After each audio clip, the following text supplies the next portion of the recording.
Evet arkadaşlar, kanalıma tekrar hoş geldiniz. Bu videoda da sizlere yine motiflerden oluşan güzel bir hırka çalışması yapacağım. Biliyorsunuz çok moda bu hırkalar. Ben de kendim farklı olarak anlatmak isterim sizlere. Ben renk tonları olarak gördüğünüz gibi mora yoğunlaştım. Moru seviyorum. İplerim Tansel, Instagram sayfası Tansel Yünevi'nden aldım arkadaşlar. Bu İtalyan merserize. Bu böyle bir karışım tasarım hazırlanmıştı. Bu yine bu tüylü sakallı iplerden arkadaşlar. Mor renkte. Bu da evde vardı arkadaşlar. Şöyle simli bir ip. Ben bunu evde bulunan yine herhangi bir ona uygun bir renkle ben ikisini bir sardım. Bu iplerin kalınlığına getirdim arkadaşlar. Aynı kalınlığı yakalamak istedim. Şimdi hırkamız 16 motiften oluşuyor arkadaşlar. 4 öne 4 arkaya 4 bir kola 4 bir kola olmak üzere 16 motiften oluşuyor. Şimdi hırkayı yaparken tabii ki herkesin bedeni farklı. Kendi bedeninize göre çalışmanız gerekiyor bu motifleri. Şöyle iki tane motifi yan yana koyduğumuz zaman arkadaşlar sizin bedeninizin ölçüsü olmalı bu. Mesela şöyle bir baktığımızda benim ikisi 51-52 santim. Daha da birleştireceğim arkadaşlar. Yani 50 santim. 52 santim diyebiliriz buna.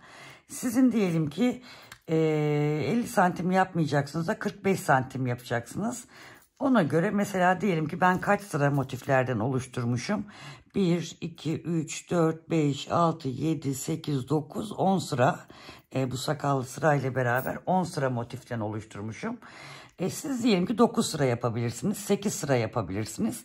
Motiflerin büyüklüklerini kendi bedeninize göre ayarlayacaksınız arkadaşlar. İpleriniz farklı olabilir, farklı renk kombinasyonları kullanabilirsiniz. Bu mesela ben bu sakallı ipi sondan bir önceki sırayı yaptım. Siz daha önceki sıralarda koyabilirsiniz. O kombinasyon tamamen size kalmış. Burada yapacağınız tek şey motifin büyüklüğü. Şurada benimki baktığım zaman 26 santim arkadaşlar. İkisi 52 santim yapıyor. Burada motifin büyüklüğü sizin bedeninizi oluşturmalı. Bir motif bedeninizin yarısı olacak şekilde olacak arkadaşlar. Ona göre dediğim gibi daha da büyütebilirsiniz. Motiflerinizi santim yaparak ölçerek yapacaksınız. Ona göre büyütüp ya da küçültebilirsiniz. Modelimiz zaten bilinen bir model. Yine de birkaç sırayı göstermek istiyorum sizlere.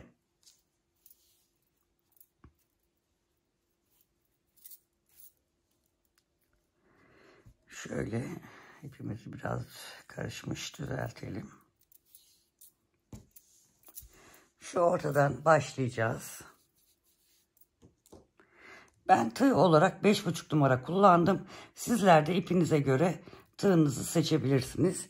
Yine bir sihirli halkayla başlıyoruz. Ben ilk sırayı morla başladım.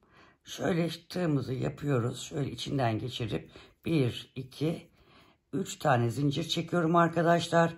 Üzerine ip alıyorum. Sihirli halkanın boşluğuna batıp ikili trabzan yapıyorum.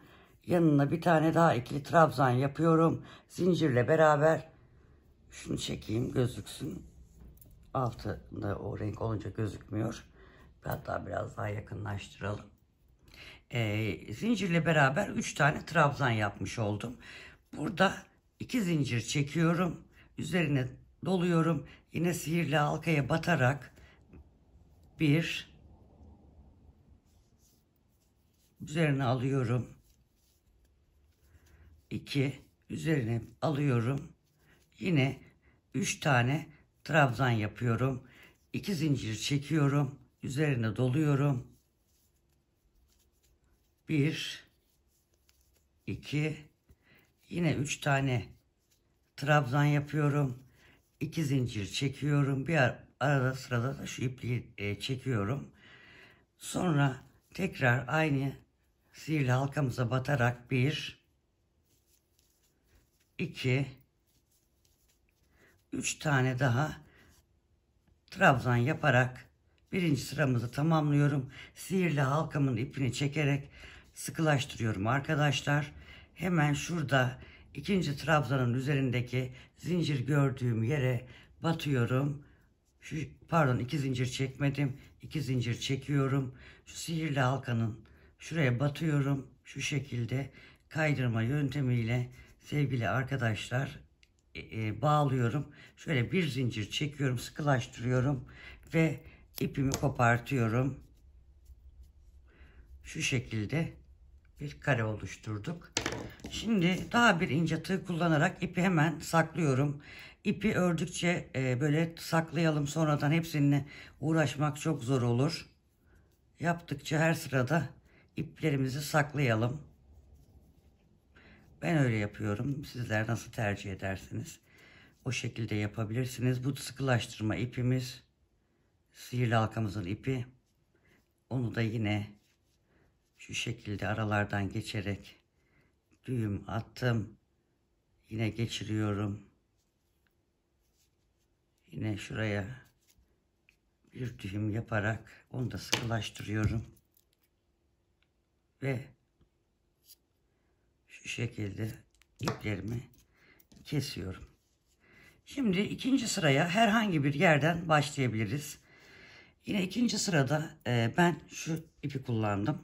Siz tabii iplerinizi kendinize göre kullanabilirsiniz. Dediğim gibi renk kombinasyonu tamamen size kalmış. Şimdi şuradan herhangi bir yere, şu ikili olan yere batıyorum. Tığımı batırıyorum. Sonra ipimi alıyorum. Tığımın üzerine doluyorum. O boşluktan geçiriyorum. Şu ipimi biraz şöyle kısaltıyorum. Bakın daha hiç zincir çekmeden şu ipimi şuradan geçiriyorum. Saklıyorum. Bir zincir çekiyorum. Şu ipimi bir daha geçiriyorum bunun üstünden. Başlarken saklıyorum. Bir zincir daha çekiyorum. Bu sefer ipi bu tarafa getiriyorum. Yani ilk zincirle 3 tane zincir çekerken bir yan taraftan da bu ipi saklamış oluyorum arkadaşlar. Hem sıkılaştırmış oluyorum. Bu birinci trabzanımız sayılacak.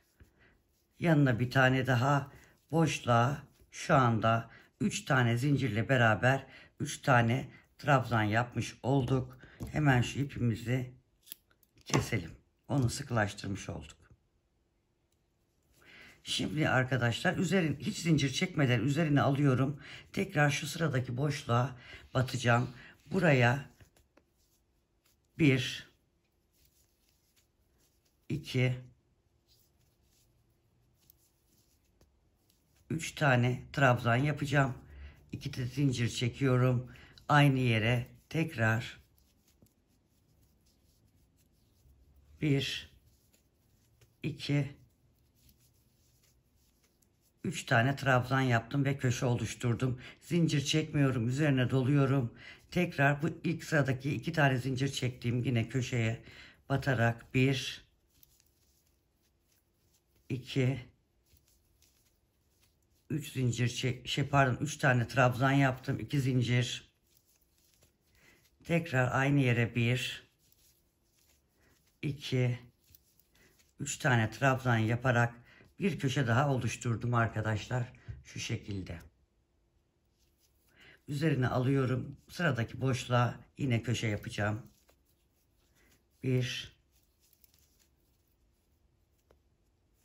2, 3, 2 zincir çekiyorum. Zinciri sadece köşelerde yapıp çekiyoruz. Diğer yerlerde zincir kesinlikle çekmeyeceğiz. 2, 3 tane yaptık. Yine bakın hiç zincir çekmeden şu ilk başladığımız 3 tane zincirle beraber 3 tane trabzan yaptığım yere batıyorum. Bu köşemin yarısını yapmış olmuştum. Şimdi bir yarısını daha yaparak bu köşeyi de tamamlıyorum. Buraya 3 tane trabzan yapıyorum. 2 zincir çekiyorum ve şuradaki ilk zincirin tepesine batarak arkadaşlar kaydırma yöntemiyle birleştiriyorum. Bir zincir çekiyorum ve buradaki de köşeyi tamamlamış oluyorum. Yine hemen ipimizi kesiyoruz. Şöyle arkasını çeviriyoruz. Hemen burada yine ipimizi saklayalım. İpimizi saklaya saklaya gidersek sonradan bize iş çıkartmaz. Sonradan biraz uğraştırıcı oluyor. Böyle sıkılaştırdıktan sonra kalanını yine kesiyorum arkadaşlar. Bakın şu şekilde tamamlamış olduk. Sırada ne yapmışım? Beyaz ipimi kullanmışım. Şimdi herhangi bir aynı kapattığım yere başlamıyorum. Ben farklı köşeden başlıyorum. Hani bitiş yerleri aynı yerlerde olmasın ve başlangıç yerleri aynı yerde olmasın diye. Çünkü oralarda ipimizi saklarken düğüm atıyoruz ya arkadaşlar. Şimdi yine bakın burada şu köşe deliğine tığımızı sokuyoruz. İpimizi böyle alıyoruz. Bakın hiç zincir çekmeden şimdi beyaz iple daha güzel göreceksiniz. Hiç zincir çekmiyorum. Bu ipi şöyle geçiriyorum. Arkadan elimle tutuyorum. Şöyle bir zincir çekiyorum. İpi yine alıyorum. Bu ipin üzerinden atıyorum. Şöyle arkadan alıp elimle tutuyorum. Bir zincir daha çekiyorum. Üçüncüyü bu tarafa alıyorum. Bir zincir çekiyorum. Çünkü bu tarafta kalmasını istemiyorum. Şimdi bir tane trabzan yapmış olduk zincirlerden. 3 zincir çektik. Üzerine alıyorum. Şu şekilde. Şunu yine şöyle saklayabiliriz biraz daha. 2, şu şekilde 3 tane trabzan yapmış olduk. Köşemizin yarısını yapmış olduk. Şimdi hiç zincir çekmeden şu aradaki boşluğa bakın batıyoruz. Buraya 3 tane trabzan yapıyoruz. Hiç zincir çekmeden üzerine alıyorum. Bakın köşeye geldim. Köşeye yine 1, 2, 3 tane trabzan, 2 zincir üzerine doluyorum. Aynı yere arkadaşlar 1, 2 ve 3 tane trabzan yapıyorum. Köşem bu şekilde devam edecek.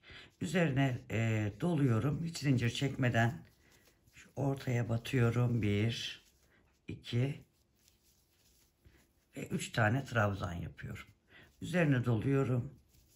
Yine 1, 2, 3 tane trabzan yapıyorum. 2 zincir çekiyorum.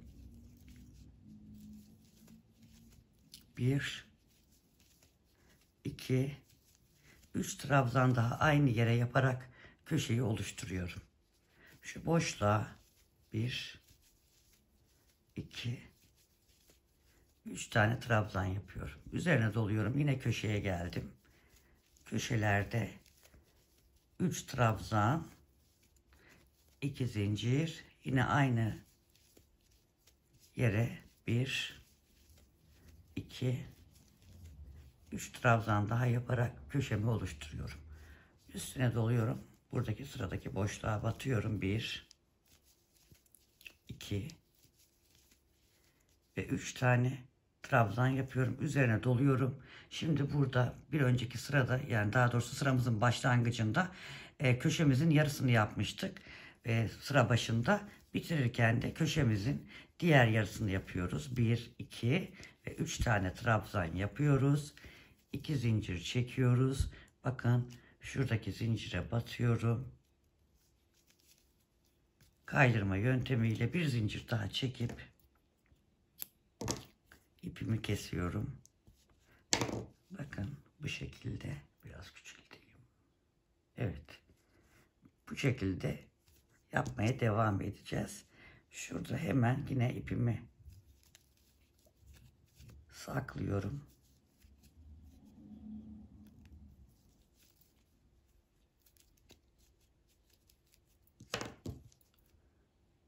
Kesiyorum. Bunu da kesebilirim. Zaten sıkılaştırmıştım. Evet. Şimdi ben 3 renk kullandım. 3 tane ip kullandım. Şimdi tekrar aynı bu renkten başlayarak devam edeceğim. Dediğim gibi ben 9. sırada arkadaşlar sakallı ip 9. sırada kullanıyorum. 10. sırada tekrar ben beyazla bitiriyorum ve beyazla birleştireceğim arkadaşlar. Yalnız arkadaşlar şimdi diyelim ki sakallı ipi örmeye sıra geldi. Bu motifi sizin istediğiniz santimde, bedeninizin yarısı kadar santim olacak. 50 ise bu motifin büyüklüğü 25 santim olacak. Diyelim ki benimki 52 idi, 26 santim. Şimdi şunu da göstereyim arkadaşlar. Bu sakallı ipi ördüğümüz zaman örgümüzün ön yüzünden yapmayalım. Çünkü arka tarafta kalıyor daha çok böyle ördüğümüz zaman sakal, şu sarkık yerler, sakal kısımları. Onu da böyle örgümüzü çevireceğiz. Aynı şekilde yapacağız ama onu sadece bunu tersinden öreceğiz. Aynı işlem. Bakın aynı yaptığımız gibi buraya batıyoruz. Bu şekilde ipimizi yine saklıyoruz. Aynısı. Hiçbir farkı yok arkadaşlar. Sadece bunu tersten öreceğiz. Aynı köşelere yine 3 trabzan, 2 zincir, 3 trabzan. Şimdi bu başlangıç yerimiz olduğu için 3 tane yaptım. Yine bu boşluklara 3 tane. Sıradaki boşluğa 3 tane. Biraz gevşek örüyorum. Şimdi sökeceğim ya arkadaşlar, size göstermek için örüyorum burayı. 1, 2, 3, 2 zincir. Yani köşedeyim. Aynı yere 3 trabzan daha yapıyorum. Şimdi göstereceğim size. Şu köşeyi tamamlayayım. 1, 2, 3. Bakın böyle önde daha çok sakal kalıyor. Bakın burayı ön yüzde örseydik burayı, bakın ön yüzde bu kadar sakal kısmı kalmış olacaktı. Biz özellikle bunu şimdi ne yaptık? Tersten ördük. Ön yüze daha çok sakal geldi. O yüzden bunu sadece bu sakallı ipi tersinden öreceğiz arkadaşlar. Ona dikkat edelim. Motiflerimizi tamamladığımız zaman sevgili arkadaşlar birleştirme yapacağız. Birleştirmeyi de ben size aslında şöyle göstereyim. Biraz küçülteyim. Birleştirmeyi de göstereceğim size. Şu bir önceki ördüğümüz hırkamız. Şöyle şey yapayım. Şimdi arka 4 tane böyle, şunları biraz çekelim. 4 tane motiften oluşacak. Bunları böyle ilk önce şöyle yaparız. Yani hep ya da böyle ilk önce böyle yaparız. Sonra böyle birleştiririz. Arka 4 motiften oluşuyor. Ön de 4 motiften oluşuyor. Arkada her yerini birleştirmiş olacağız. Komple böyle 4 motif bitişik olmuş olacak. Önde sadece şuraları birleştireceğiz. Önü açık olacak. Şurayı birleştireceğiz önde. Zaten ben size çizerek de gösterebilirim. Bir şey yapayım, bunu anlatayım. Ondan sonra dediğim gibi arka komple birleşiyor. Ön de açık. Sadece şu motifleri şuradan birleştireceğiz. Ondan sonra kol arkadaşlar. Kolları da diyelim ki bu bizim arka bedenimiz. Şöyle biraz şöyle getireyim. Kolu da şöyle bu arka beden, bunu karıştırmayalım. Kol böyle şuraya bir tane, şuraya da bir tane ekleyeceğiz. Bu da kol olacak. Katlayınca şöyle 2 kat kolumuz olacak. Bunu da altından da birleştireceğiz. Ben şimdi size bir birleştirmeyi göstereyim, yani yapılış tekniğini. Sonra çizerek de size şekli, bu çünkü kamera almıyor hepsini. Arkadaşlar, motifleri nasıl birleştireceğiz? Şimdi motiflerimizin şöyle bakacağız. Ön yüzlerini. Evet, mesela bu ikisi ön yüzü. Tığımızı alacağız.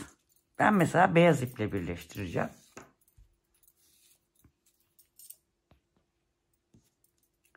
Şöyle biraz yakınlaştırayım. Şunları da çekeyim. İyicene renkler karışmasın. Göz şeyi olmasın. Yanılgısı olmasın.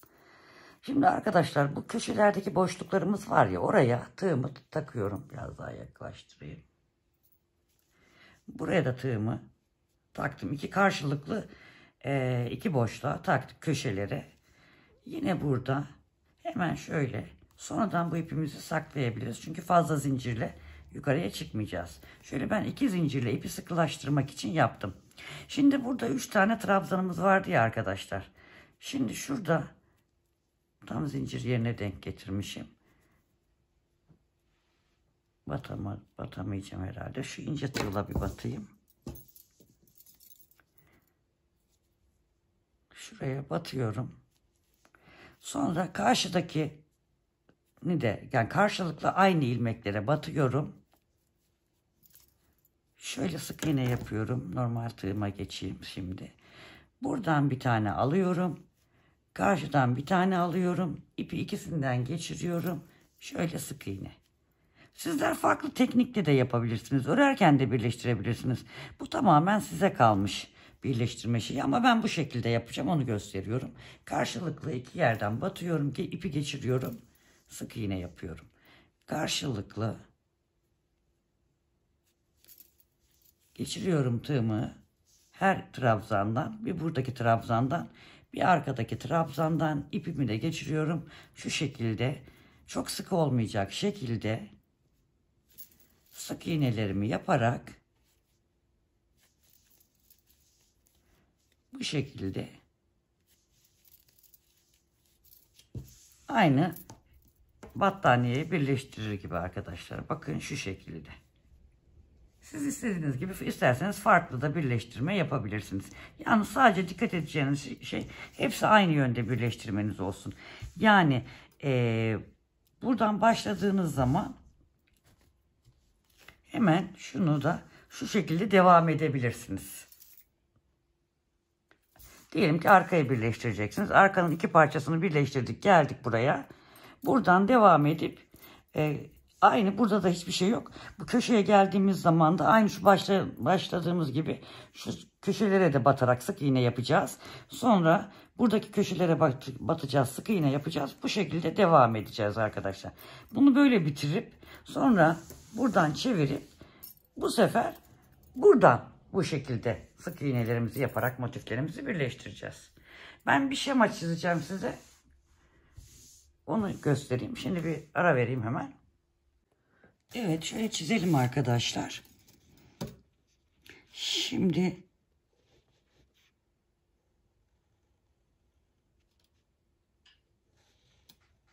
burası Şöyle arka olsun. 4 motif. Şöyle biraz yakınlaştırayım. 4 motif arkadaşlar. Birleştirilmiş şekline bakacağız. Bunlar birleştirilmiş. Şimdi öne geleceğiz. Önde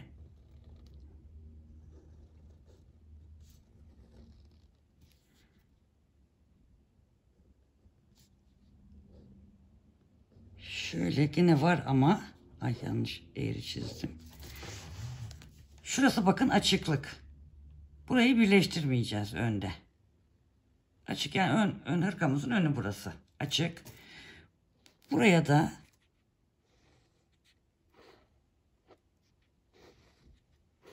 kol 4 tane.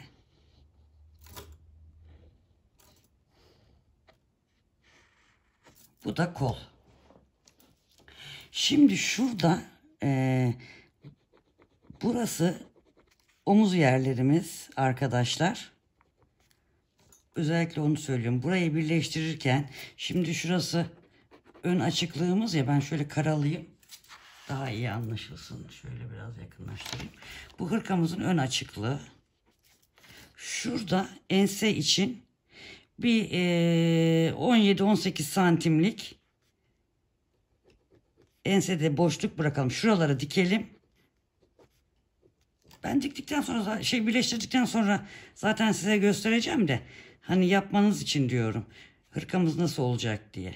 Şurayı da birleştirmeyeceğiz yani. Şurada bir ense boşluğu bırakacağız. Yoksa ensemizdeki şey çirkin durur yani. Sonra bunları böyle birleştirdikten sonra arkadaşlar kollar birleşecek, zaten katlayacağız ikiye. Ben göstereceğim şimdi. Bu motifler birleştikten sonra hepsi tekrar size buralarını birleştirmeden tekrar size göstereceğim. Yani hırkamızı şu anda şeklini anlatmaya çalışıyorum size. Herhalde anlatabilmişimdir. Şurada da 4 motif var. Bu şekilde yapalım. Birleştirdikten sonra şu şekilde birleştirdikten sonra gerisini tekrar göstereceğim.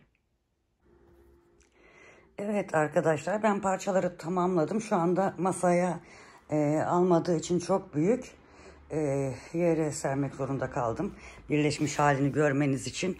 Bakın şurası ön dediğim kısım.